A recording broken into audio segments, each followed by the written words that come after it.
سلام سلام، رمضان ما باقيلاش بزاف. اليوم جبت لكم وصفه تاع ميني بيتزا. تجيب عجينه بزاف شابه وخفيفه وهشيشه وتجاريه. تاني صحاب اللي يخدموا المشاريع تاع المملحات تاني اعتمدوا هاد الوصفه، تجي خفيفه وبنينه وتاني ما فيهاش بزاف صوالح. هذه الوصفه تجاريه. لا غوسات، هنا دفيت الماء، ندفوا الماء نزيدوا عليه الخماره والسكر ونخلطوهم حتى يتفاعلوا، نخلوهم شويه مغطين. كي تشوفوهم تفاعلوا نزيدوا عليهم الصوالح الاخرين، نزيدوا عليهم الزيت. غادي المقادير نكتبهم لكم.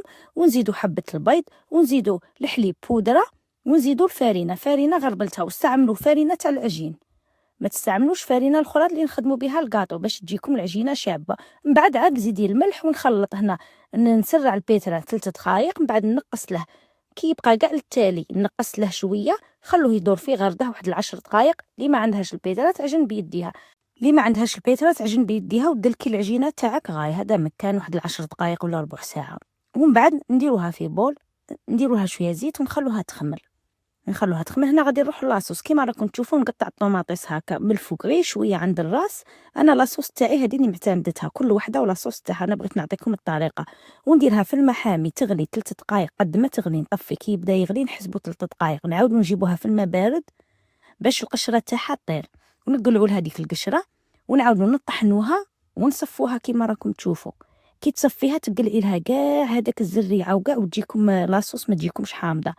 ومن بعد ندير شويه زيت، نص مغرف تاع طوماطيس تاع القوطي وراس توم، ونقليه ما ينحرقوش غاي، ونكبوا عليه دوك الطوماطيس. هذيك الطوماطيس قدو طحنوها مع شويه ما باش تجيكم خفيفه.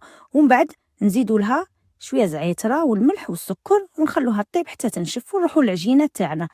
هنا غادي نديكازي العجينه تاعنا كيما راكم تشوفوا. بعد ما خمرت غادي نحلها، حلوها رقيقه، ما تحلوهاش غليظه بزاف، وماشي رقيقه بزاف، تكون شويه، تكون خاطش من بعد البيتزا راكم عارفينها تطلع كي طيب كيما راكم تشوفوا كيما هاك.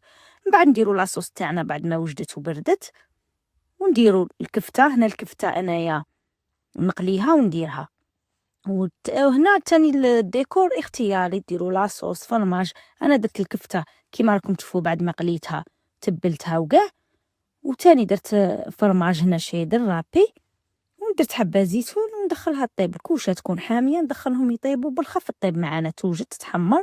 وكل وحده اش تبغي دير فيها، كاين اللي يبغي في الدجاج، كاين اللي يبغي الطون، كل واحد شي يبغي. وتاني الديكور كل وحده اش تبغي. هذه هي الوصفه تاع اليوم، ان شاء الله يعجبكم الفيديو.